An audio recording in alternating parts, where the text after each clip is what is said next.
Hello students, I am K P Verma, उच्च माध्यमिक शिक्षक, government girls higher secondary school Amarwara, district Chhindwara, Madhya Pradesh. In today's class we are going to read first practice paper of NAS national achievement survey 2020, class 10th, subject English. तो प्रारंभ करते हैं। ये आपका question paper है। लोक शिक्षण संचालनालय मध्य प्रदेश भोपाल राष्ट्रीय उपलब्धि सर्वेक्षण 2021 का प्रथम अभ्यास प्रश्न पत्र, अंग्रेजी, कक्षा 10 का। सबसे पहले विद्यार्थियों के लिए निर्देश क्वेश्चन पेपर में दिए जाएंगे। निर्देश दिए हैं। इस पुस्तिका में 60 प्रश्न हैं। इस पुस्तिका में दिए गए प्रश्नों का उत्तर देने के लिए 120 मिनट का समय है। प्रत्येक प्रश्न में 4 विकल्प 1, 2, 3, 4 हैं। इनमें से केवल आपको एक ही सही उत्तर चुनकर लिखना है। आप रफ कार्य इस पुस्तिका में कर सकते हैं। आइए क्वेश्चन पेपर सॉल्व करते हैं। ये रहा आपका पहला question. Read the following story and answer the question given below. ये स्टोरी आपको पढ़ना है और नीचे के जो क्वेश्चन दिए उनका आंसर लिखना है। देखिए story. Long ago a wise old man called Hamaguchi lived atop hill overlooking a village in the coastal area of Japan. Long ago, बहुत पहले, a wise old man, एक बुद्धिमान बूढ़ा व्यक्ति जिसको कहते थे हेमागुची जिसका नाम था लिव्ड अटॉप हिल, जो रहता था एक ऊंची पहाड़ी पर, पहाड़ी की चोटी पर। Overlooking a village in the coastal area of Japan. Coastal area of Japan, Japan के तटीय क्षेत्र में ये पहाड़ी थी और वहाँ उस पहाड़ी से एक गांव दिख रहा था। वहाँ पर ये हेमागुची नाम का बुद्धिमान बूढ़ा व्यक्ति रहता था। आगे देखते हैं बच्चों। He was loved and respected. He was loved and respected by all the villagers. सभी ग्रामीणों के द्वारा उसे प्रेम किया जाता था और सम्मान दिया जाता था उसको, हेमागुची को, बिकॉज क्योंकि he was wise, kind and helpful. क्यों उसको प्यार देते थे, क्यों सम्मान करते थे? क्योंकि वह बुद्धिमान, दयालु और हेल्पफुल, सहायता करता था, हेल्पफुल था, सहायक था सभी का। They would fondly call him grandfather. वे उनको बहुत प्यार से ग्रैंडफादर कहा करते थे। The villagers often consulted him about their problems. ग्रामीण अक्सर अपनी समस्याओं के बारे में उनसे कंसल्ट करते थे, उनसे परामर्श लेते थे। He would give them good advice, और वह उनको क्या करता था? अच्छी सलाह देता था। वन डे, एक दिन, हेमागुची पियर्ड आउट, यहाँ पियर्ड आउट ना होकर मिसप्रिंट हुआ होगा, ये पीप्ड आउट होता है। पीप माना झांकना होता है, तो यहाँ पीप झांकने के लिए आया है संदर्भ में, यहाँ पीप होगा, यहाँ पियर ना होकर पीप्ड है।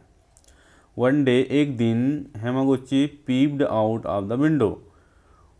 एक दिन हेमागुची ने क्या किया, हेमागुची ने विंडो से झांक कर देखा, ऑफ हिज हाउस, अपने घर की खिड़की से झांक कर देखा, एंड सा, क्या देखा, द, एंड सा दैट, और देखा कि the villagers were preparing for their annual harvest festival.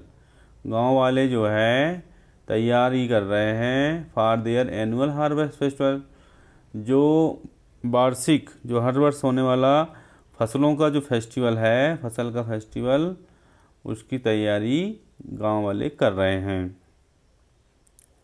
ये देखा उसने वहाँ अपने घर से, क्योंकि गांव दिख रहा था, उसकी पहाड़ी में था क्योंकि उसका घर। It was very hot and sultry, बहुत गर्म और उमस थी। A soft breeze blew from the sea, और एक बहुत ही धीमी ठंडी हवा बह रही थी, फ्रॉम द सी, समुद्र की ओर से। सून हीशा, तुरंत ही उसने देखा, हुज वेव्स, बड़ी बड़ी लहरों को देखा, इन द सी, समुद्र में। They looked dark and threatening, ये जो लहरें थी बहुत ही काली काली और डरावनी थी। द विलेजर्स, गांव वाले जो थे, villagers were so engrossed, villagers were so engrossed in harvesting the rice, गांव वाले जो है इनग्रास्ड हो गए थे, माने मग्न थे, काय में, इन हार्वेस्टिंग, फसल को, इन हार्वेस्टिंग द राइस, चावल की जो फसल है उसको हार्वेस्ट करने में, काटने में मग्न थे। दैट की दे डिड नॉट नोटिस, इतने मग्न थे कि they did not notice anything, वो किसी चीज़ के बारे में नोटिस नहीं कर पा रहे थे, इतने वो मग्न थे अपने काम में। Hamaguchi new this was a tidal wave, Hamaguchi को मालूम था कि यह ज्वारी लहरें हैं, एंड वुड सून इनगल्फ, और जल्दी ही ये घेर लेगी, द विलेज, गाँव को।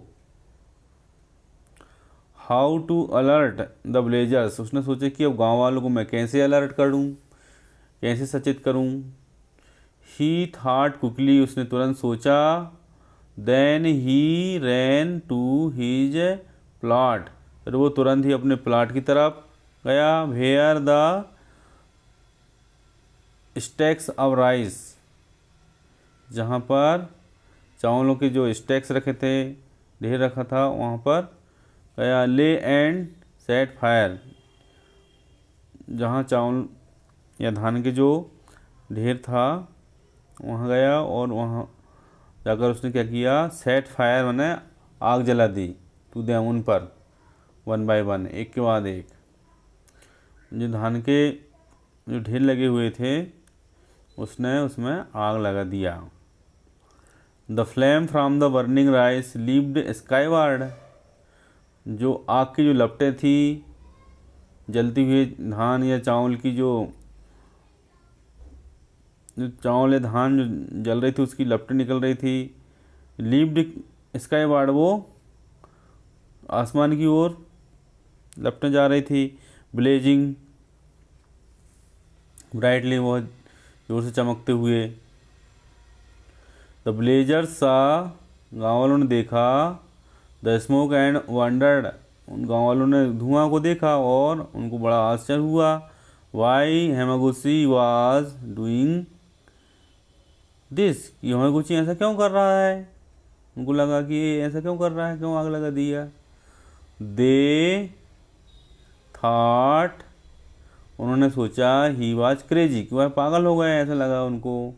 But they ran up to where he stood, लेकिन वे वहाँ पहुँचे जहाँ वह खड़ा था।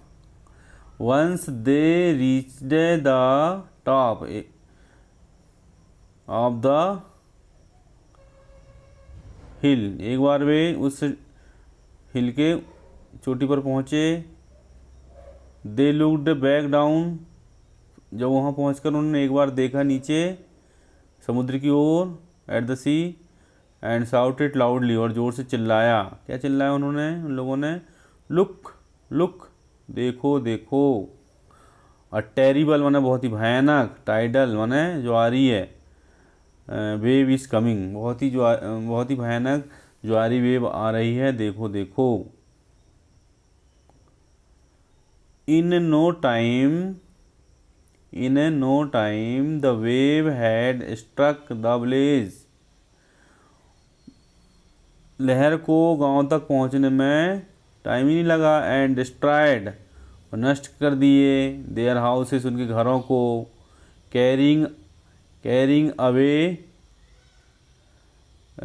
ऑल देयर पोजेशंस, उनकी जो भी सामान थे उनको बहाकर दूर ले चली इस लहर ने, है ना। द पीपल स्टूड स्टिल, लोग शांत खड़े रहे, silent and shocked to see the sudden catastrophe, शांत खड़े रहे और शॉक्ड हो गए, सदमे में आ गए यह देखकर, ये प्राकृतिक जो आपदा थी, त्रासदी थी, कैटेस्ट्रॉफी, इसको देखकर, दैट हैड बिफॉलन हिम, जो उन पर आ गई थी विपत्ति, इस विपत्ति देखकर वो बहुत ही शॉक्ड हो गए, शांत खड़े रहे।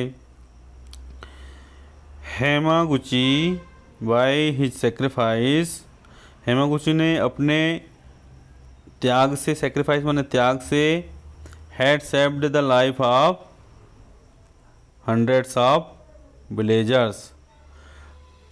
ये हेमागुची नाम का जो बुद्धिमान व्यक्ति था, उसने अपने त्याग से, त्याग क्या किया था उसने? त्याग ये किया था कि अपनी धान की फसल को जला दिया था, उनको संकेत पहुंचाने के लिए। तो इस त्याग के कारण उसने सैकड़ों गांव वालों की जान को बचा लिया था। सेवरल ईयर्स लेटर, फिर बाद में कई सालों बाद, व्हेन द विलेज रिवाइव्ड, जब, तो गांव तो पूरा बह गया था, लेकिन बाद में जब गांव को फिर से बसाया गया, फिर से जीवंत तो हुआ गांव, विलेजर नेम्ड हिम हेमागोसी, विलेजर ने उसका नाम रख दिया हेमागोसी, उस गांव का नाम, ठीक है। The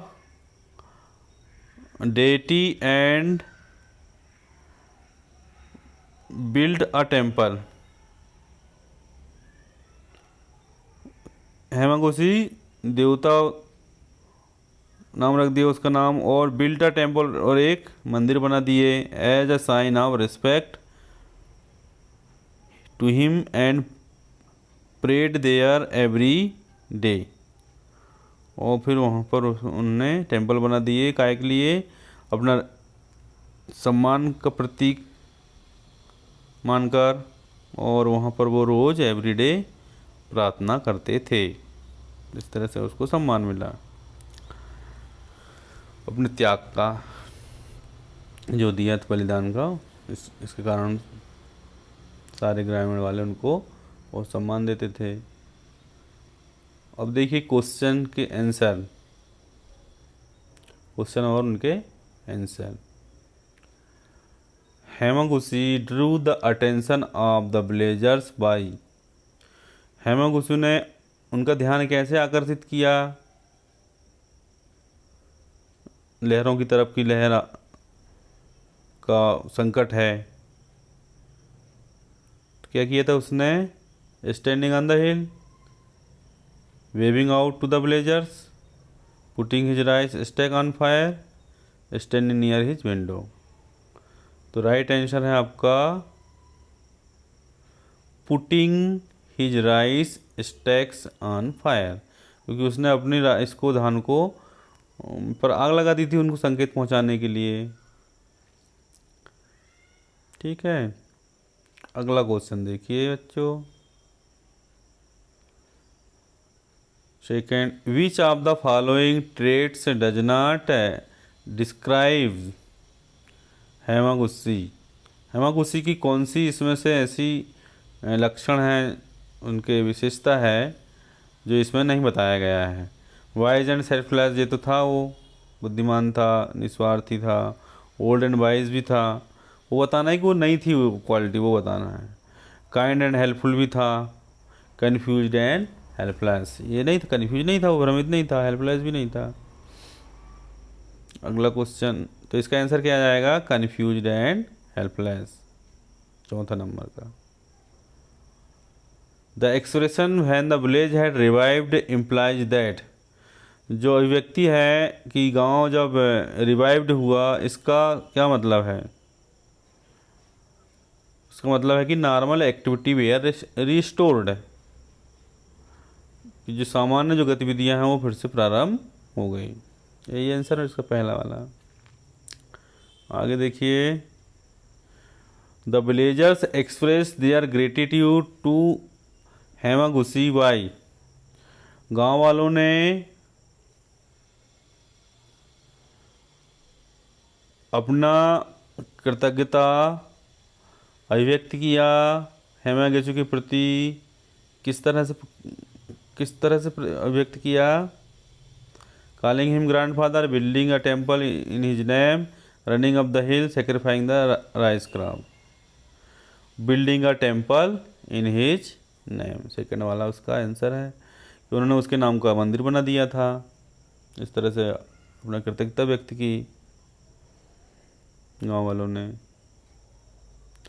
the story teach us to, story हमको क्या सिखाती है?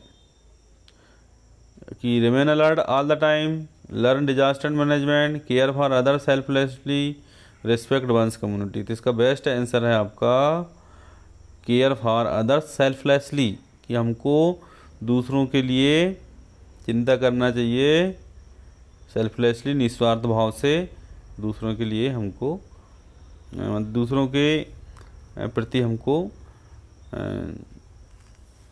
उनके बारे में, उनकी देखभाल या उनकी चिंता करना चाहिए हमको निस्वार्थ भाव से। ये उनने किया था, किसने किया था? हेमागुची ने ये काम किया था कि वो निस्वार्थ भाव से उसने उनको संकेत पहुंचाया, अपना त्याग करके, अपनी धान की फसल को नष्ट करके उसमें आग जला दिया, तब संकेत पहुंचा उनको। तो यही शिक्षा हमको मिलती है, care for other selflessly. What is the most suitable title for the story, story के लिए सबसे सूटेबल टाइटल, ऐसे टाइटल तो हम बहुत सारे बना सकते हैं, लेकिन इसमें मोस्ट सूटेबल टाइटल कौन सा है? तो इसमें the waves in the sea, the burning rice field, the rescue of the villagers, the life of coastal villagers. तो इसमें जो बेस्ट है the rescue of the villagers, जो ग्रामीण लोग जो आपदा से उनको बचाया गया था, वेव्स की जो आपदा आई थी, तो इसलिए जो बेस्ट ऑप्शन है तीसरा, the rescue of the villagers.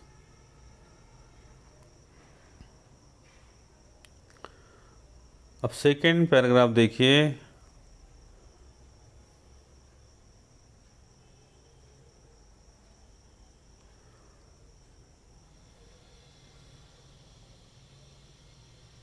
Summer in India for food lovers is synonyms with the mango season. गर्मी के मौसम में भारत में जो भोजन जिनको बहुत प्रिय रहता है, वो उनका समानार्थी क्या हो जाता है भोजन का? मैंगो।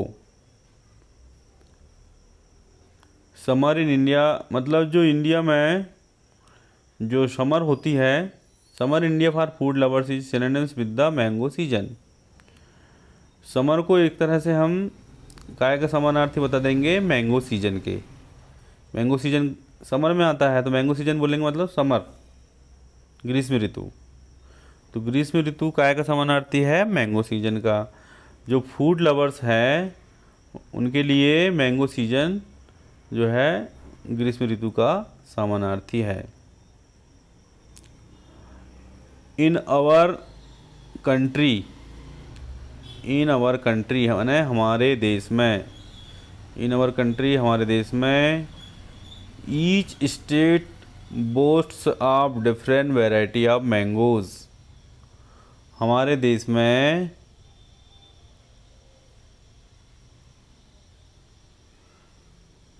ईच स्टेट्स, प्रत्येक राज्य, boats of different variety of mangoes, विभिन्न आम की विभिन्न वैरायटी हमारे देश के राज्यों में है। All held as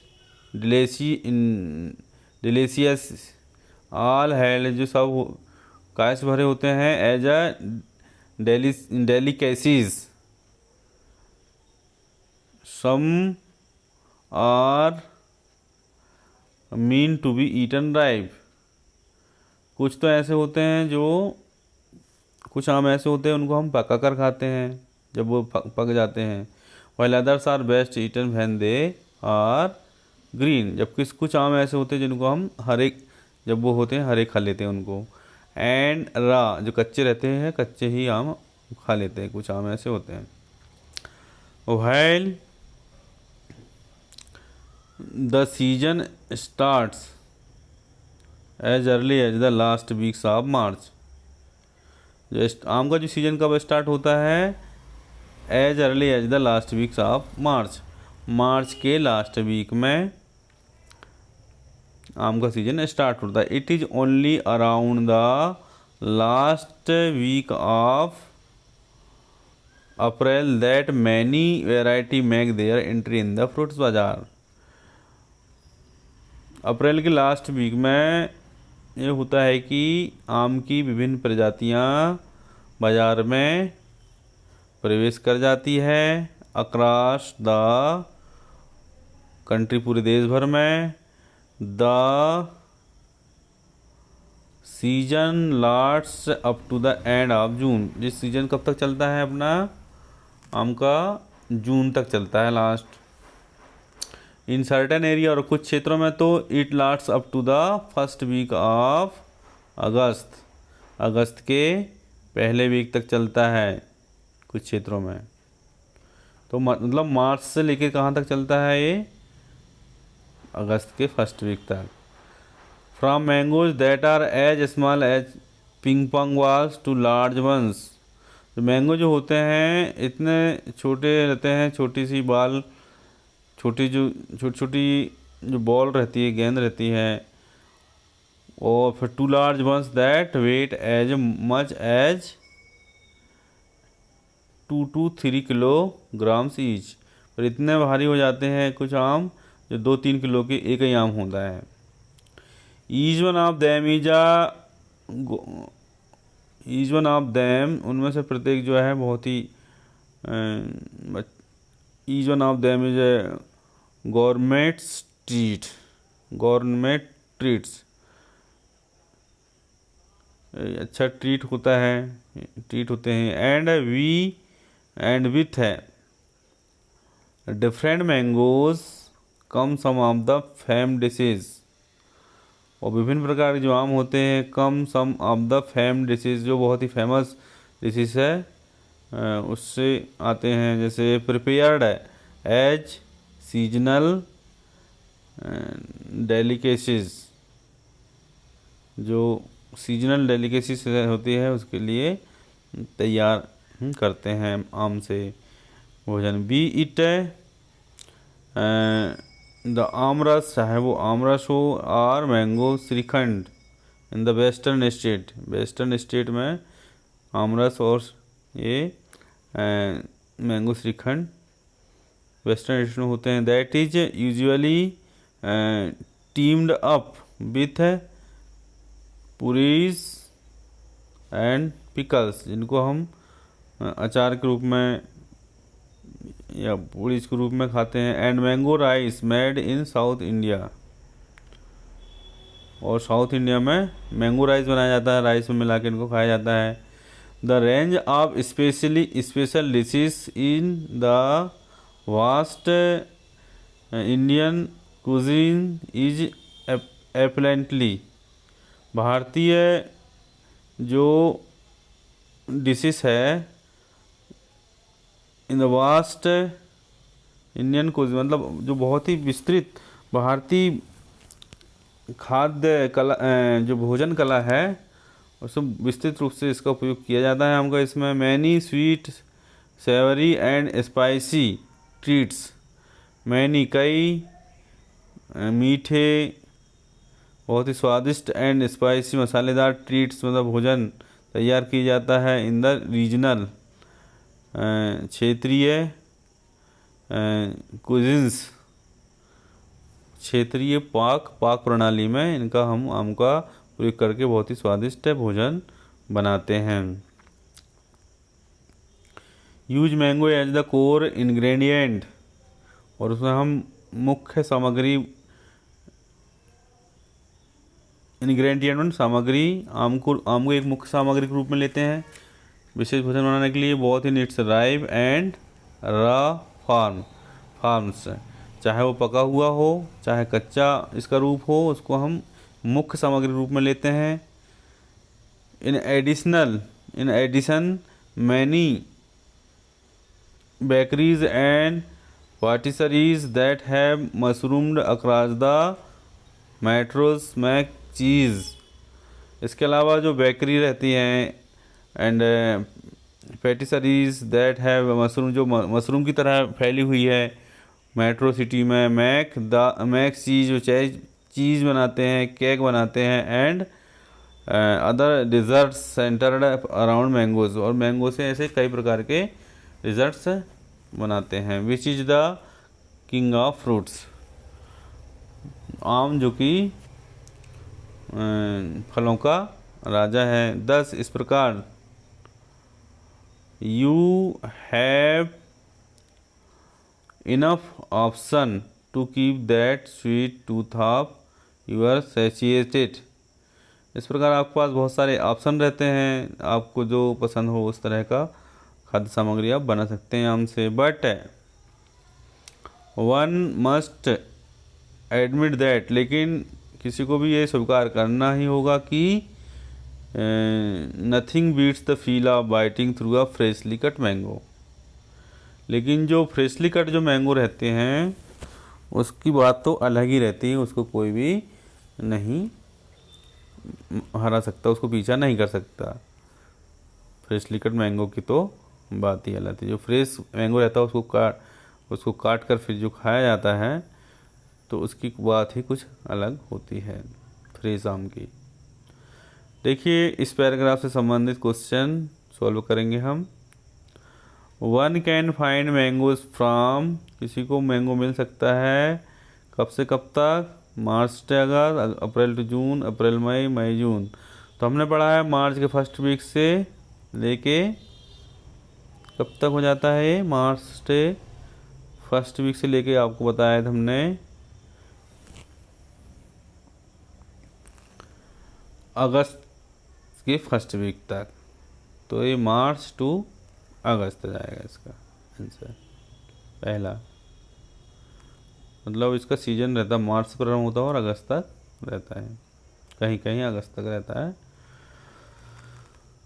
which of the following statement is not true of mangoes, mango के बारे में कौन सा कथन सही नहीं है, आम के बारे में कौन सा कथन सही नहीं है। There are a lot of special mango dishes in India, mangoes can be eaten ripe as well as raw, मतलब there are lot of special mango dishes in India, Bharat में विभिन्न प्रकार की डिश बनती है मैंगो से। Mangoes can be eaten ripe as well as raw, mango को पका और कच्चा भी खाया जा सकता है। Mangoes are not available in summer, ग्रीष्म ऋतु में आम नहीं पाए जाते हैं, उपलब्ध नहीं होते हैं। Mangoes are available in different size, mango विभिन्न आकार में प्राप्त होते हैं। तो ये सब बातें तो सही हैं, केवल एक बात जो है इसमें नॉट ट्रू वाली वो बात कह रहे हैं, mangoes are not available in summer. ये कह रहा है कि मैंगो समर में ग्रीष्म ऋतु में नहीं होते, जबकि ग्रीष्म ऋतु में तो होते हैं। तो ये वाला स्टेटमेंट जो हो जाएगा ये सही नहीं है, mangoes are not available in summer. यदि यहाँ नॉट ना होता कि आ जाता है mangoes are available in summer तो सही था, लेकिन नॉट अवेलेबल कह रहा है समर में, तो ये सेंटेंस आपका गलत है। इसका आंसर हो जाएगा तीसरा, mangoes are not available in summer. The range of special dishes in the vast Indian cuisine, cuisine मानो होता है पाक कला, है ना। तो the range of special dishes in the vast Indian cuisine is aplenty उन्हें भरपूर ढेर सारा मीन्स है पाक कला में बहुत सारा रहता है ये। The range of special dishes की जो रेंज रहती है, vast Indian cuisine is aplenty means, इसका क्या मतलब है? The range of special dishes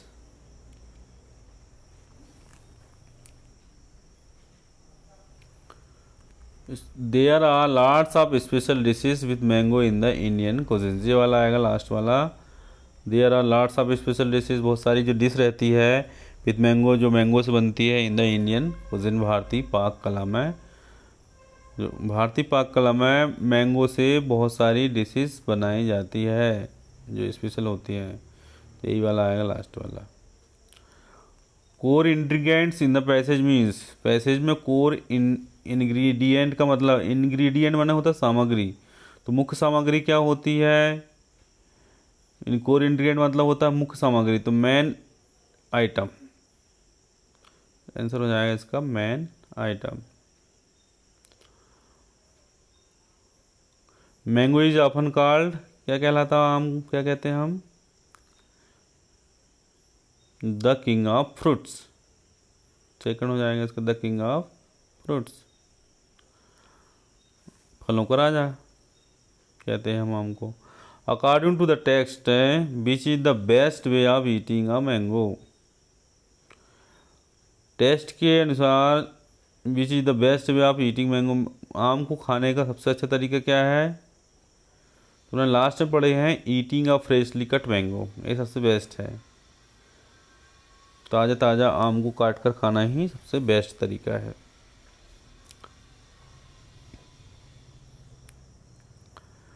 read the chart given below and answer the following question. इस चार्ट दिया गया है, इस चार्ट को पढ़ना है और उसके अनुसार आपको क्वेश्चन के आंसर देना है। School decided to celebrate book week. एक स्कूल ने डिसाइड किया है पुस्तक सप्ताह मनाने का। The chart below shows the schedule, जो नीचे जो चार्ट दिया गया है उसमें शेड्यूल दिया गया है कि कब क्या करना है। ऑफ द एक्टिविटीज़ का प्लान का शेड्यूल दिया गया। Study the chart carefully, chart को सावधानी से पढ़ना है। And answer the question that follow, और जो उसके बाद जो क्वेश्चन दिए हैं उनका जवाब देना है। देखिए चार्ट, पहले डे, फिर class activities in school, venue, class outdoor activities. सबसे पहले मंडे को कौन सी क्लास एक्टिविटी है? क्लास एक्टिविटी में क्या क्या है? क्लास एक्टिविटी जो रहेगी क्लास फर्स्ट की और 2 की, डिजाइनिंग बुकमार्क बनाएंगे, है ना। क्लास फर्स्ट और 2 मंडे को बुकमार्क की डिजाइनिंग करेंगे। और क्लास 3, 4 जिनका रोल प्ले रहेगा, वो क्लास 5 और 6 का माई फेवरेट बुक टॉक रहेगा, फेवरेट बुक पर बातचीत करेंगे क्लास 5 वाले। वेन्यू कहाँ रहेगा? 1 और 2 डिजाइनिंग बुकमार्क क्लासरूम में ही करेंगे लोग। और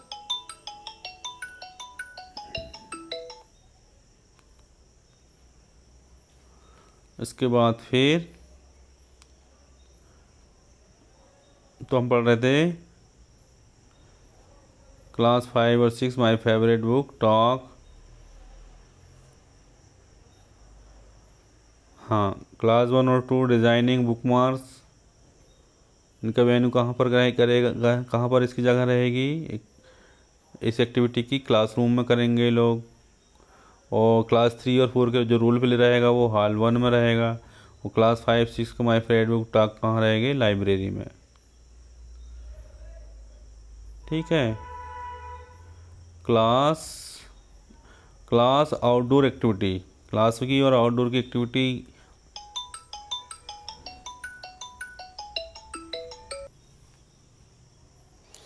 तो हम इस चार्ट पढ़ रहे हैं।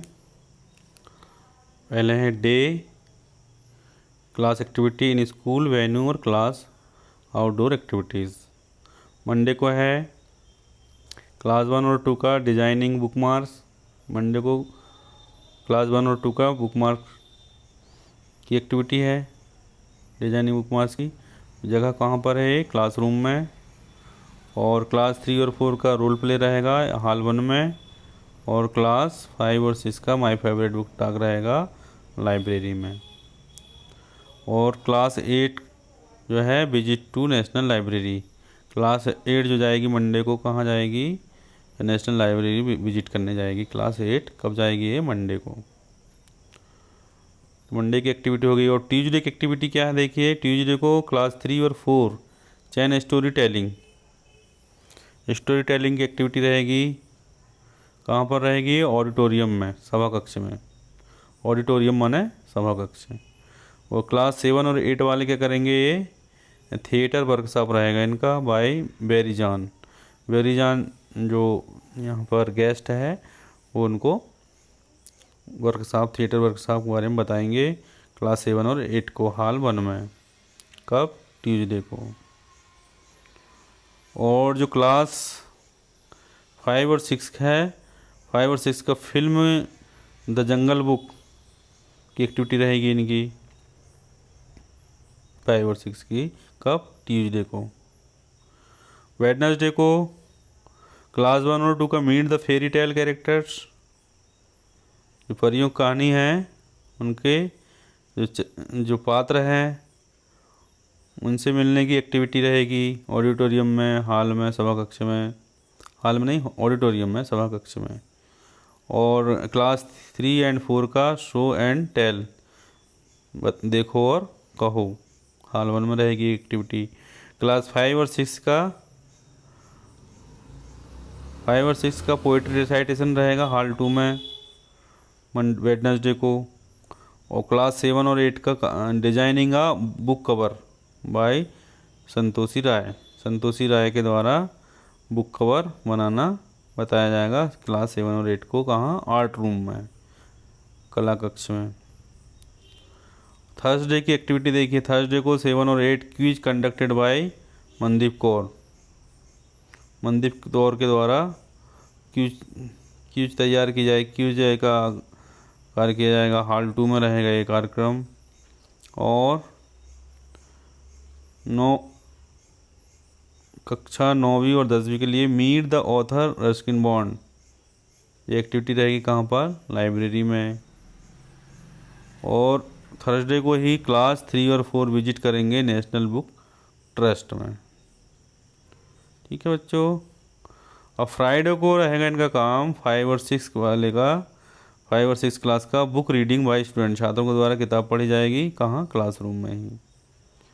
तो हमने ये देखा कि ये एक्टिविटी किन किन दिन हो रही है और इनमें कौन कौन जो गेस्ट हैं जो इसको कंडक्ट कराने के लिए आया है। एक तो आया मनदीप कौर और संतोषी राय, और कौन है इसके अलावा?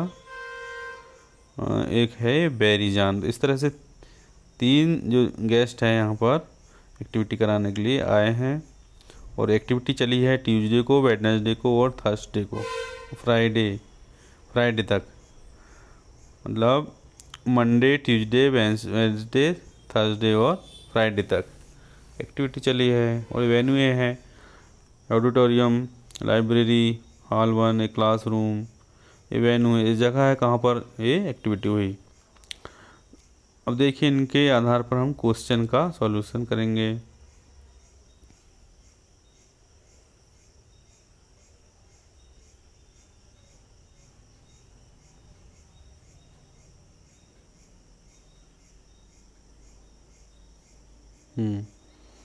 क्वेश्चन देखिए, इसके आधार पर पहला क्वेश्चन नंबर 13 है। I am interest in watching the quiz, मैं क्विज को देखने में इंटरेस्ट हूँ। Where is it being conducted, यह कहाँ पर कंडक्ट हो रही है क्विज?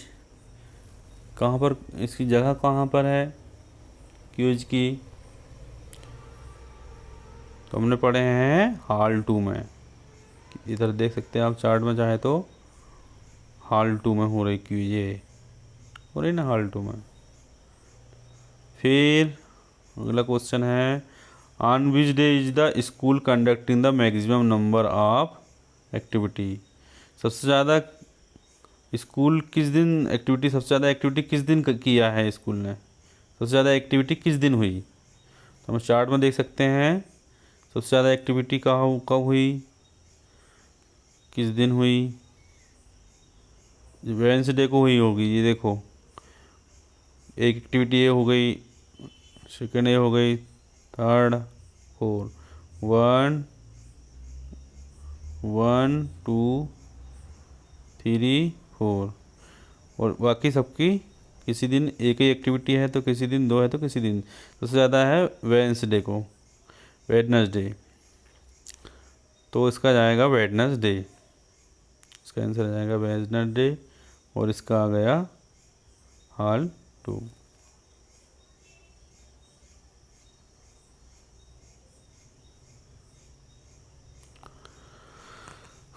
तो ये है वेडनेसडे को सबसे ज़्यादा एक्टिविटी हुई।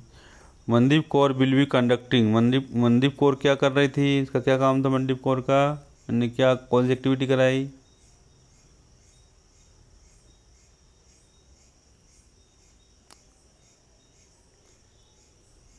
Book cover designing, theatre workshop, quiz show, book reading activity. तो क्विज शो कराई थी मनदीप कौर ने, हमने पढ़ा था quiz show.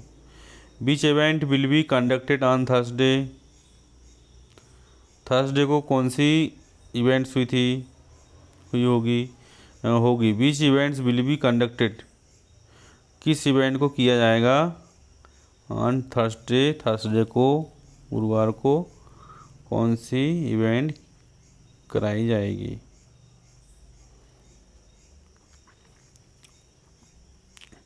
Quiz meet the author and visit to national library, quiz meet the author and visit to national book trust, quiz book reading and visit to national book trust, quiz meet the author and film show. Question number 16 है, इसका answer है quiz meet the author and visit to national book trust.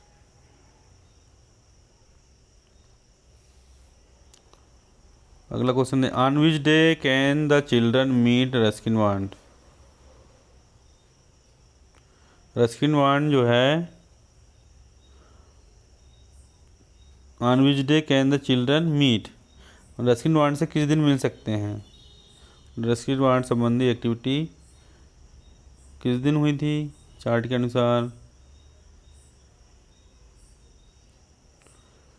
Monday को, Wednesday को, Thursday को या Friday. तो वो ये था फ्राइडे को, हम थर्सडे को हमने पढ़ा था। कब हुई थी ये, थर्सडे। तीसरा, which class will go to see the jungle book and when, कौन सी क्लास गई थी जंगल बुक देखने के लिए और कब गई थी। क्वेश्चन नंबर 18 है ये, क्लास 5 एंड 6 ट्यूसडे आंसर आएगा। क्लास 5 और 6 गए थे ट्यूसडे को जंगल बुक देखने के लिए। The school has invited expert for different events 2 6 4 5, 2 6 4 या कितने लोगों को इनवाइट किए थे, एक्सपर्ट कितने एक्सपर्ट को बुलाए थे इन्होंने स्कूल ने। तो इसका जवाब जो है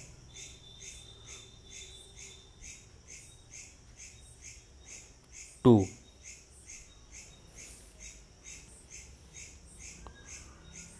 दो लोग आए थे, हालांकि इसमें 3 दिया है इसमें, लेकिन 3 का ऑप्शन नहीं है, इसलिए हम 2 चुन रहे। एक लास्ट पैराग्राफ इसको देख लीजिए, और read the following passage and answer the question given below. Bhagat Singh के बारे में है। Bhagat Singh the great revolutionary, Bhagat Singh जो महान क्रांतिकारी थे, एंड मार्टिर और शहीद थे, was only 23 when he was hanged, उनकी उम्र केवल 23 साल की जब उनको फांसी दी गई थी इन लाहौर जेल में। लाहौर जेल में जब उनको फांसी दी गई तब उनकी उम्र केवल 23 साल की थी। He had thrown a bomb in the legislative assembly, उन्होंने बम फेंका था लेजिस्लेटिव असेंबली में, असेंबली हॉल में इन दिल्ली में, दिल्ली की विधानसभा में उन्होंने बम फेंका था जब अंग्रेज़ों का शासन था तब। This was the end of a life devoted to the great task of making India free from British rule. इस तरह से जब उनको फांसी चढ़ा दी गई तो इस तरह से उनका जो महान जो भक्त थे, जो इन्होंने इतना महान काम करने का अपना जो भारत है उसको स्वतंत्र कराने के लिए जो महान काम करने की जो सोच रखते थे, उनका जीवन इस तरह से फांसी पर उनको लटका कर उनका जीवन का अंत किया गया। इस तरह से उनका जीवन का अंत हुआ ये महान भक्त का,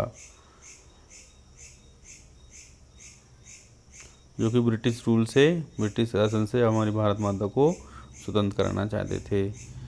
2 incidents played a major role in shaping Bhagat Singh से लाइफ। जो 2 घटनाएं हुई उनके जीवन में, इसने महत्वपूर्ण भूमिका निभाई। ये 2 घटनाओं ने उनको अपने जीवन को आकार देने में। 2 घटनाएं कौन सी थी? द फर्स्ट इंसिडेंट, पहली घटना थी was the brutal killing of innocent people, कि बहुत ही क्रूरता से निर्दोष व्यक्तियों को मारा गया एट जलियांवाला बाग में, at the order of General Dyer के ऑर्डर से। Firing was open at a peaceful gathering of people. तो इस तरह से जलियांवाला बाग में जो शांतिपूर्ण ढंग से लोग इकट्ठे थे, वहाँ पर फायरिंग की गई और लोगों को मारा गया। Bhagat Singh was greatly moved by the bullet marks in the walls. जो दीवारों में जो गोलियों के निशान लगे हुए थे, उन निशानों को देखकर उनको बहुत ही दुख हुआ भगत सिंह को, क्योंकि बहुत सारी गोलियों के निशान देखे उन्होंने। He brought back some blood soaked mud. जो मिट्टी से सनी हुई, जो खून से सनी हुई जो मिट्टी थी, उस मिट्टी को उन्होंने अपने साथ में लेके आए। To remind him of British cruelty. जो अंग्रेज़ की जो क्रूरता थी उसको याद करने के लिए उन्होंने, याद रखने के लिए वहाँ से खून से सनी हुई मिट्टी लेकर आए। द सेकेंड इंसिडेंट, ये पहली घटना हुई जलियांवाला बाग हत्याकांड की। द सेकेंड इंसिडेंट, जो दूसरी घटना थी, दैट इंस्पायर्ड भगत सिंह, जिसने भगत सिंह को प्रेरणा दी to fight the British furiously was the death of Lala Lajpat Rai. दूसरी घटना जो लाला लाजपत राय की बहुत ही उनकी जो the second incident that inspired Bhagat Singh to fight the British fiercely was the death of Lala Lajpat राय।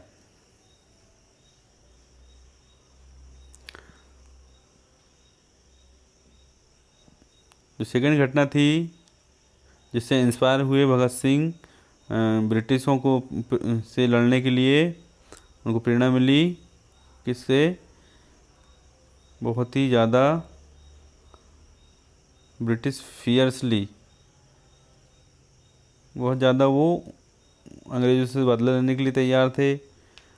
वो किस कारण से? Was the death of Lala Lajpat राय, लाला लाजपत राय की मृत्यु के कारण। ही वाज भगत सिंह से आइडल, वह आदर्श थे भगत सिंह के, Lala Lajpat Rai, and was leading a protest march when he was beaten up with lathis.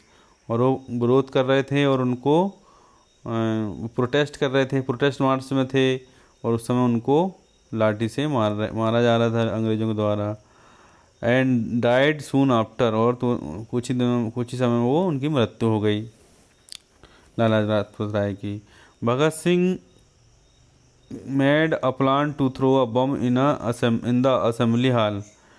भगत सिंह ने प्लान बनाया असेंबली हॉल में बम फेंकने का।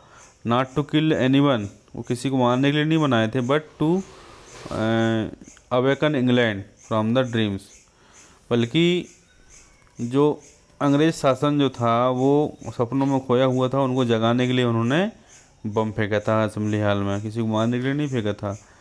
क्योंकि ब्रिटिश सरकार जो है क्रूरता करती जा रही थी, तो उनको सचेत करने के लिए बम फेंके थे उन्होंने। भगत सिंह सैड, भगत सिंह ने कहा था आवर सोल पर्पज वाज, हमारा मुख्य उद्देश्य है to make the deaf hear, कि जो बहरे जो कान है वो सुनने लगे। ये हमारा मुख्य उद्देश्य है कि गवर्नमेंट हमारी बात सुन नहीं रही है, तो हम चाह रहे हैं कि हमारी बात को गवर्नमेंट सुने। तो इस तरह से पैसेज था। इसके क्वेश्चन के आंसर देखिए। Bhagat Singh has been refer to as a martyr because, Bhagat Singh को मार्टिर कहा गया, मार्टिर होना शहीद।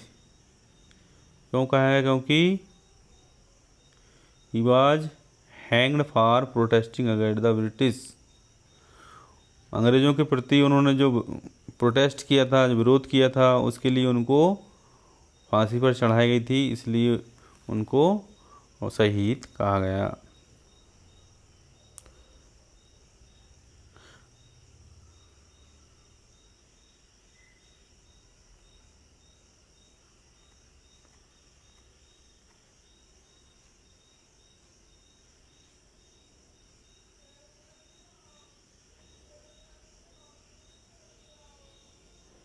अगला क्वेश्चन देखिए।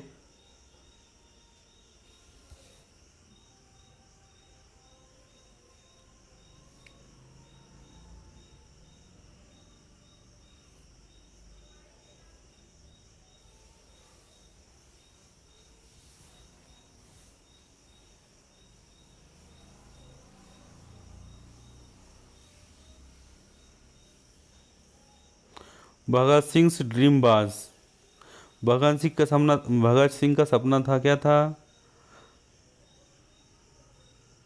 To make India free nation, Bharat को एक स्वतंत्र राष्ट्र बनाना, ये उनका सपना था।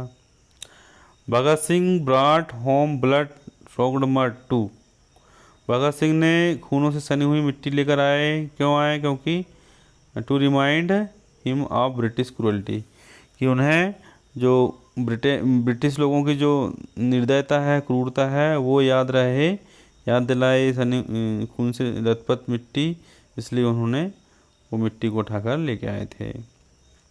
Bhagat Singh knew threw a bomb in the assembly hall too, Bhagat Singh ने असेंबली हॉल में बम फेंके थे। क्यों फेंके थे उन्होंने?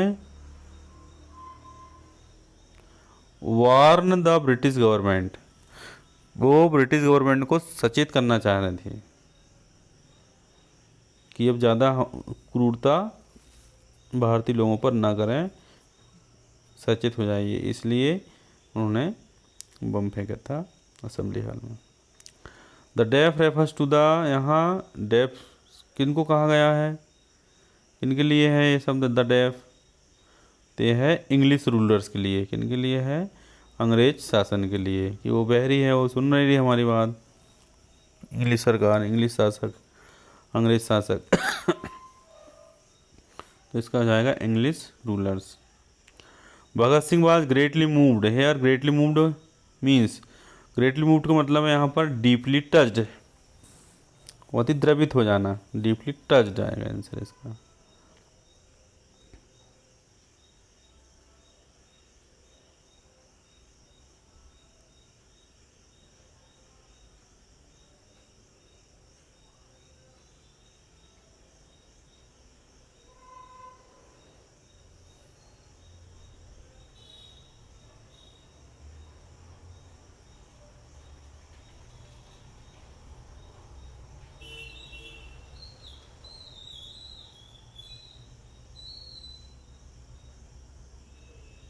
ये हो गया 25वां क्वेश्चन आपका।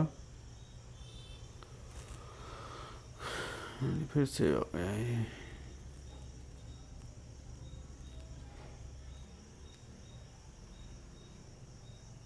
देखिए अगला पैराग्राफ पढ़ेंगे, उसके बाद क्वेश्चन के आंसर हम सॉल्व करेंगे, क्वेश्चन सॉल्व करेंगे। अगला पैराग्राफ है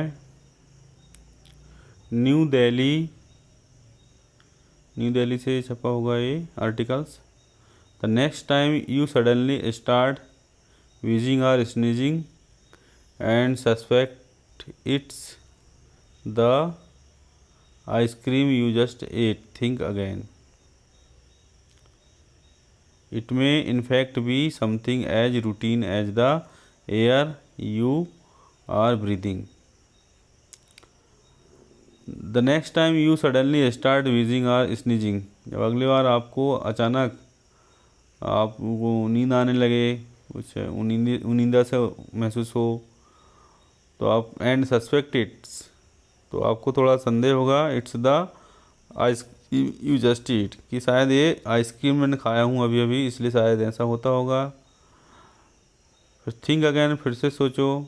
इट में यह हो सकता है in fact be something as routine as the air you are breathing, कि आप ये रूटीन में यदि ऐसा होते रहे रोज़ रोज़, तो इसका मतलब ये है in fact be something as routine, जो रूटीन में है वो चीज़ हो सकती है as the air you are breathing, जो हवा आप डेली लेते हैं, सांस ले रहे हैं, शायद उसके कारण भी हो सकता है।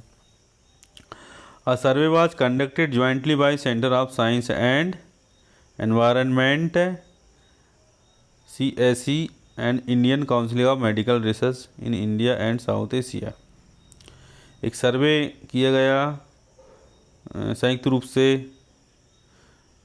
विज्ञान और पर्यावरण केंद्र के द्वारा और Indian council of medical research in India, Bharat में जो मेडिकल काउंसिलिंग ऑफ रिसर्च है उसके, इन दोनों के माध्यम से एक सर्वे किया गया इंडिया और साउथ एशिया में। इट वाज फाउंड दैट, यह पाया गया कि सर्वे में कि air pollution is now the 5th largest killer in India, जो एयर पोल्यूशन है वो 5वां सबसे बड़ा किलर है भारत में, सबसे ज़्यादा जो मरते हैं, मृत्यु होती लोगों की, तो 5वां कारण ये है, सबसे बड़ा 5वां कारण है एयर पोल्यूशन, वायु प्रदूषण। आफ्टर हाई ब्लड प्रेशर, उच्च रक्तदाब के कारण, इंडोर एयर पोल्यूशन, और इंडोर एयर पोल्यूशन है आंतरिक घर के अंदर जो एयर पोल्यूशन है उसके कारण, टोबैको स्मोकिंग, धूम्रपान करते हैं, एंड पुअर न्यूट्रिशन, और जो कुपोषण के कारण भी, मतलब जो air pollution is now the 5th largest killer in India after high blood pressure, मतलब सबसे ज़्यादा मृत्यु होती है हाई ब्लड प्रेशर से लोगों की, फिर इंडोर एयर पोल्यूशन जो अंदर एयर पोल्यूशन रहता है उससे, फिर टोबैको स्मोकिंग से, एंड पुअर न्यूट्रिशन, उसके बाद फिर कुपोषण से, और उसके बाद में फिर 5वां कारण है सबसे बड़ा कारण air pollution. Out of 180 cities monitor for the survey, 180 शहरों में से मॉनिटर किया गया, सर्वे में लिया गया, close to half of the total urban population, 180 में से लगभग आधी, टोटल जनसंख्या का आधी जो पॉपुलेशन अर्बन की थी, मतलब शहरी थी। इन इंडिया, भारत में, एंड साउथ एशिया, और साउथ एशिया में, breathes air which exceed the permission limit of PM10, जो सांस लेने की जो हमारी जो हवा है, विच एक्सीड द परमिशन लिमिट्स, जो हम जिस प्रकार की हवा हमको लेना चाहिए, जो which exceed the permission limits PM10, एक मानक है कि कितनी शुद्ध हमको ऑक्सीजन मिलनी चाहिए, तो PM10 तक की परमिशन लिमिट है, इतनी हम ले सकते हैं, लेकिन PM10 से अधिक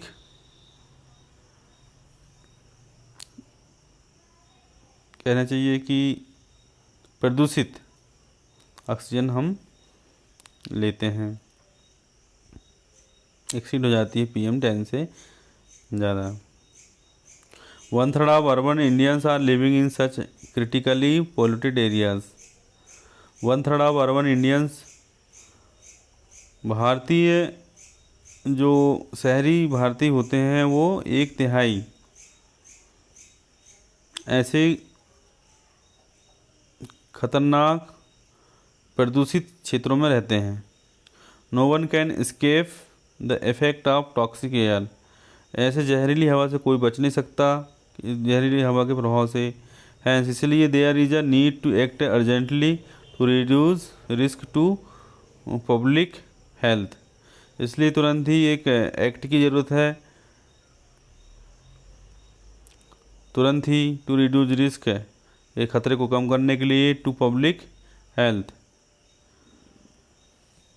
जन स्वास्थ्य के रिस्क को कम करने के लिए, पार्टिकुलरली अमंग चिल्ड्रन, खास करके बच्चों का स्वास्थ्य को देख करके, या एल्डरली एंड पुअर, और जो बूढ़े हैं या जो गरीब लोग हैं उनको स्वास्थ्य को देखते हुए एक तुरंत एक एक्ट बनाने की आवश्यकता है ताकि प्रदूषण कम हो। ऐसा एक्ट बनाने की ज़रूरत है संविधान में।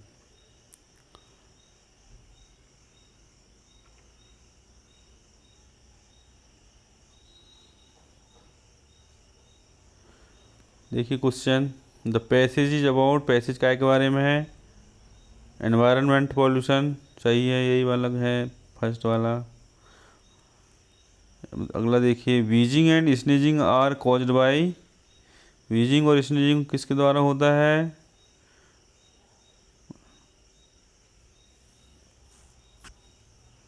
स्नीज माने छींकना क्यों होता है, छींकते क्यों हैं हम, eating ice cream, inhaling toxic air, तो इनहेलिंग टॉक्सिक एयर आ जाएगा। Which of the following statement is true, which of the following statement is true, कौन सा स्टेटमेंट सही है,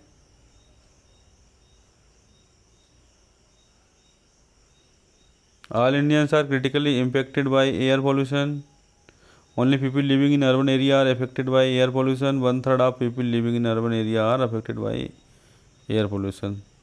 तो हमने पढ़ा है अभी 1/3 of people living in urban areas, ये आंसर हो जाएगा। Which of the following statement is not true, कौन सा स्टेटमेंट सही नहीं है, 180 cities were monitored for the survey, pollution is one of the major killers in India, the air which exceeds PM10 limit is dangerous, और almost half of the Indian population breathes polluted air। इसका जाएगा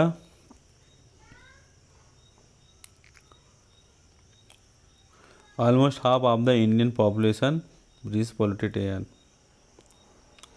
The word exceed as used in passage implies something which is, exceed का मतलब है passage में, exceed का क्या मतलब होता है, एक्सीड माने कुछ ऐसी चीज़ जो अधिक हो, मोर देन से अधिक, एक्सीड का मतलब होता है से अधिक, तो पहला वाला आंसर हो जाएगा ये।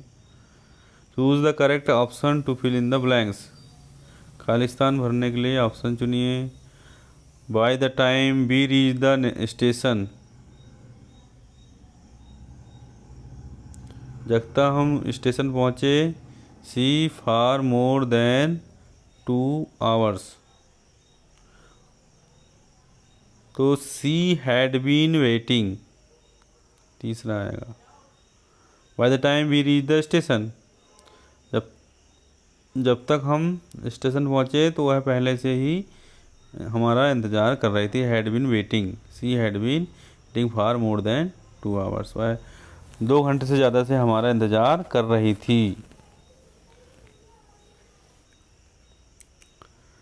ये स्ट्रक्चर है सेंटेंस का, इसमें पास्ट टेंस, पास्ट इंडेफिनिट है और ये पहले से ही काम कर रही है, हैड बीन मतलब मोर देन 2 hours लिखा हुआ है, तो ये पास्ट परफेक्ट चलेगा क्योंकि ये काम पहले से हो रहा था, और ये पास्ट टेंस है तो पास्ट परफेक्ट यहाँ आएगा, हैड बीन वेटिंग। अब यहाँ देखिए, विनीता 50 इन्विटेशन टुडे, तो Vinita had posted 50 invitation today, Vinita ने आज 50 इन्विटेशन पोस्ट किए। The school play to be great success. The school play proved to be a great success. Proved है, the school play prove to be great success. School का जो play था वो सिद्ध हो गया। प्रूव्ड क्या सिद्ध हो गया? To be a great success, एक बड़ी सफलता। The match by the chief guest on Sunday. The match Sunday को मैच का उद्घाटन किया गया। तो मैच वाज इनागुरेटेड, मैच का उद्घाटन किया गया था bye the chief guest on Sunday, Sunday को ये हो जाएगा वाज इनागुरेटेड।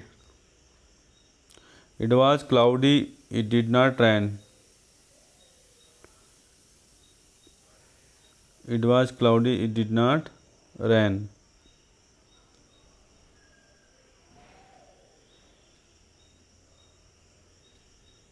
तो इसमें आ जाएगा आपका, तो क्लाउडी तो थी, मतलब बादल तो छाए हुए थे, लेकिन वर्षा नहीं हुई। कोई काम हुआ होना था, नहीं हुआ। मतलब बादल थे तो वर्षा होनी थी। तो अपन लिखेंगे आल्दो, यद्यपि। आल्दो इट वाज क्लाउड, यद्यपि बादल छाए हुए थे। इट डिड नॉट रेन, लेकिन वर्षा नहीं हुई थी, इसलिए यहाँ आएगा आल्दो माने यद्यपि। Raman is very obedient, Raman बहुत ही आज्ञाकारी है। He does his he is told, वह आज्ञाकारी है तो वह करता है। ही डज क्या करता है? एज न जैसा, ही इज टोल्ड जैसा उसको कहा जाता है, यहाँ आएगा as. He does as he is told, वह वैसा करता है जैसा कि उसे कहा जाता है, यहाँ जाएगा एज। आगे देखिए, she was unwell, I offer to help her. वह अस्वस्थ थी, इसलिए मैंने सहायता करने के लिए कहा उससे। तो सिंस का मतलब भी क्योंकि निकलता है जब हम चूंकि या क्योंकि।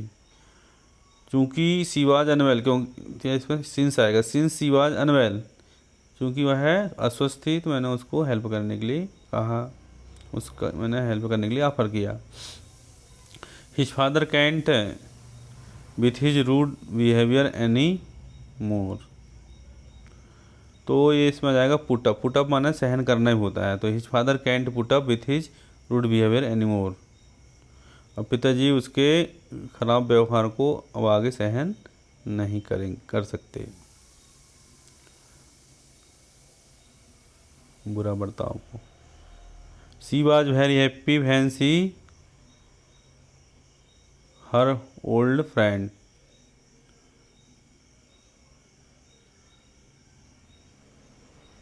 तो यहाँ जाएगा रैन इनटू, जब अचानक कोई मिल जाते हैं तो उसके लिए हम रैन इनटू का प्रयोग करते हैं। सी was very,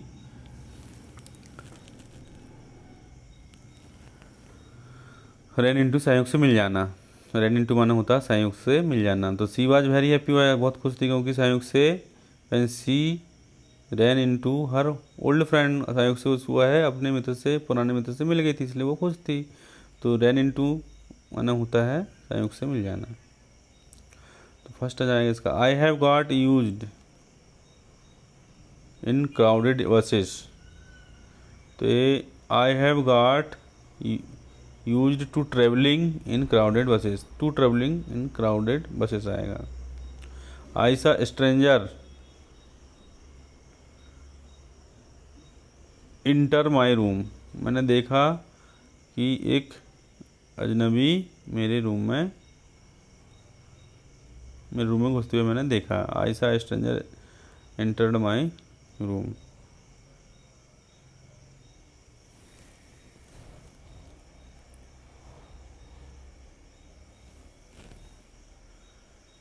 it was generous of him, यह उसकी उदारता थी। To share food with us, कि उसने हमारे साथ फूड भोजन को शेयर किया। टू शेयर आ जाएगा इसमें। Could you please stop so much noise, क्या आप कृपया करके इतना सारा शोर को बंद करेंगे। Could you please stop to make so much noise.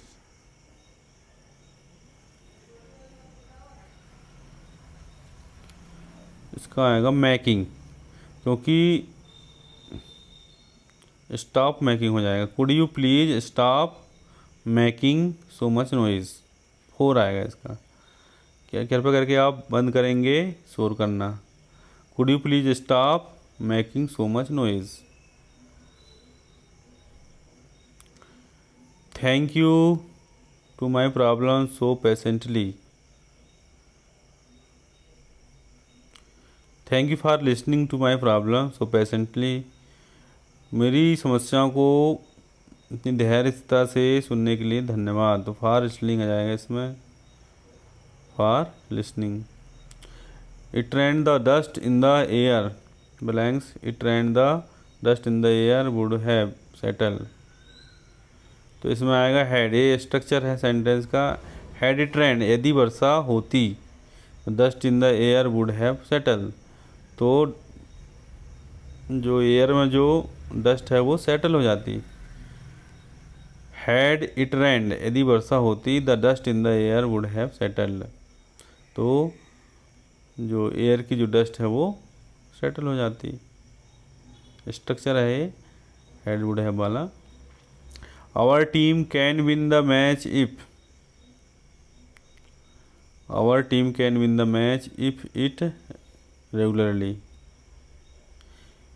देखो प्रेजेंट टेंस है तो प्रेजेंट टेंस में ही हम बोलेंगे। प्रेजेंट टेंस है तो कैन मतलब प्रेजेंट टेंस में है तो यहाँ प्रेजेंट टेंस ही रहेगा। तो our team can win the match if it practises regularly. हमारी टीम जो है मैच जीत सकती है यदि ये रेगुलर अभ्यास करती है तो टीम, तो ये प्रैक्टिसेस आ जाएगा इसमें। If he hard he would have succeed, तो ये भी एक स्ट्रक्चर है सेंटेंस का। तो इसमें हैड वुड हैव चलता है इफ ना, तो had if he had worked, had plus verb का थर्ड फॉर्म चलता है। If he had worked hard, यदि वो कड़ी मेहनत किया होता उसने तो ही वुड हैव सक्सीड, वह सफल हो जाता। If he had worked hard he would have succeed. Had plus verb का थर्ड फॉर्म चलता है और इधर वुड हैव और वर्ब का थर्ड फॉर्म, ये स्ट्रक्चर है इसका। If you home on time you wouldn't have missed the train. If you, यदि आप घर छोड़ देते, had left home on time, समय पर घर छोड़ देते तो you wouldn't have missed the train, तो आप जो है ट्रेन को मिस नहीं करते। तो इसको क्या आ जाएगा, हैड लेफ्ट। आगे देखिए, I rather drink coffee than tea, तो I would rather drink coffee than tea, मैं टी की अपेक्षा काफ़ी पीना पसंद करूँगा। I would rather drink coffee, मैं काफ़ी पीना पसंद करूँगा। I would rather drink coffee than tea, tea की अपेक्षा, चाय की अपेक्षा मैं काफ़ी पीना पसंद करूँगा। I would rather drink coffee than tea, तो ये स्ट्रक्चर है इसका वुड रेदर का। फिर है I wish you come with us. देखिए जब विश रहता है तो हम अगली जो वर्ब होती है उसको पास्ट टेंस बताते हैं। I wish you could come with us, मेरी इच्छा की तो तुम मेरे साथ होते। यू कुड है ना, यहाँ कैन नहीं आएगा, कुड आएगा। जब विश लगा रहता है तो वो पास्ट टेंस में ही आएगा।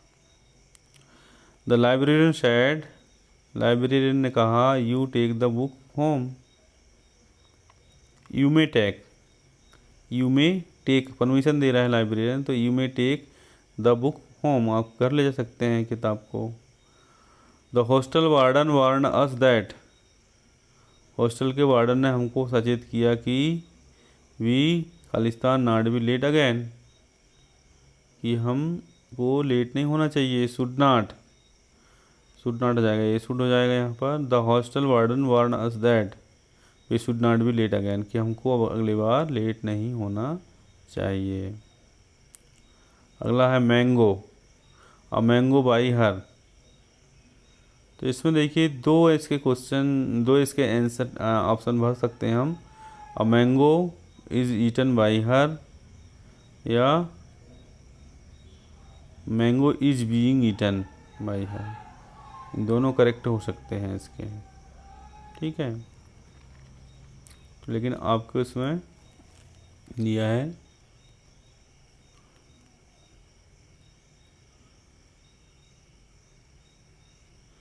थ्री, क्योंकि सेंटेंस तो दोनों से बन सकते हैं। मैंगो पेसिव वॉइस का सेंटेंस है, मैंगो इज ईटन, में आम खाया जाता है बाय हर उसके द्वारा, या मैंगो ये कंटिन्यूअस टेंस में पेसिव वॉइस है, mango is being eaten, mango खाया जा रहा है बाय हर उसके द्वारा। आगे देखिए, the work had already by him, had लगा हुआ तो थर्ड फॉर्म लगेगा। The work had already completed by him, काम पहले ही उसके द्वारा किया जा चुका है था। Food cooked by my mother, तो food was being cooked by my mother, मेरी माँ के द्वारा भोजन बनाया जा रहा था। Food was being cooked by my mother, first वाला जाएगा was being cooked, passive voice में है ये। लेट द लेटर, ये भी पेसिव वॉइस में है, let the letter be posted, let the letter be posted, ये भी पेसिव वॉइस में है sentence, let the letter be posted.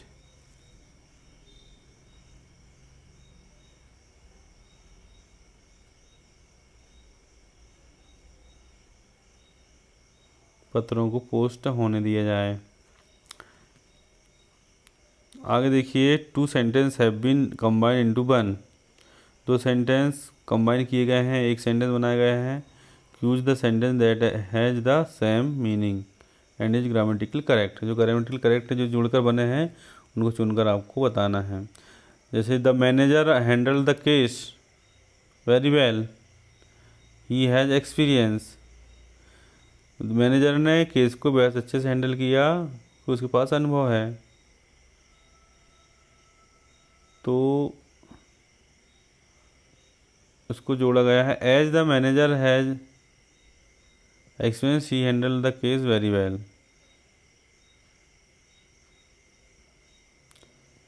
क्योंकि मैनेजर के पास एक्सपीरियंस है इसलिए उसने हैंडल कर लिया केस को बहुत ही अच्छे से, पहला वाला जाएगा।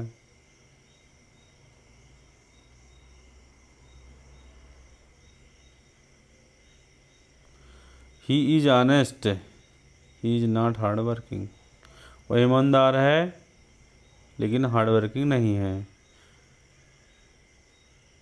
He is honest but he is not hard working,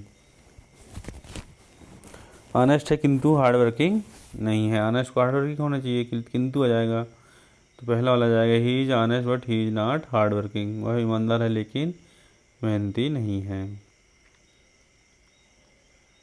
वह ईमानदार है लेकिन मेहनती नहीं है। She had limited sources, she gave a good education to her children, उसके पास संसाधन की कमी थी लेकिन उसने अपने बच्चों को अच्छी शिक्षा प्रदान की। तो संसाधन नहीं होने, लिमिटेड संसाधन होने के बावजूद भी फिर भी उन्होंने ऐसा किया, तो यद्यपि कहेंगे इसके लिए, दो she had a good education, यद्यपि उस, नहीं ये वाला सेंटेंस नहीं आएगा,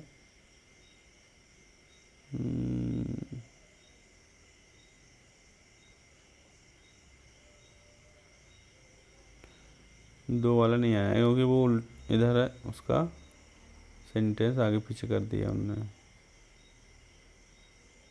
ये आएगा तीसरा, सी हैड लिमिटेड रिसोर्सेज, उसके पास लिमिटेड रिसोर्सेज थे, सीमित साधन थे, तो भी, यट माना तो भी, yet she gave a good education to her children, तो भी उसने अपने बच्चों को अच्छी शिक्षा दी, लिमिटेड साधन होने के बावजूद भी उसने बच्चों को अच्छी एजुकेशन दी, इसका जाएगा तीसरा सही। टुडे इज संडे, आज संडे है, द शॉप्स आर क्लोज्ड, दुकानें बंद है।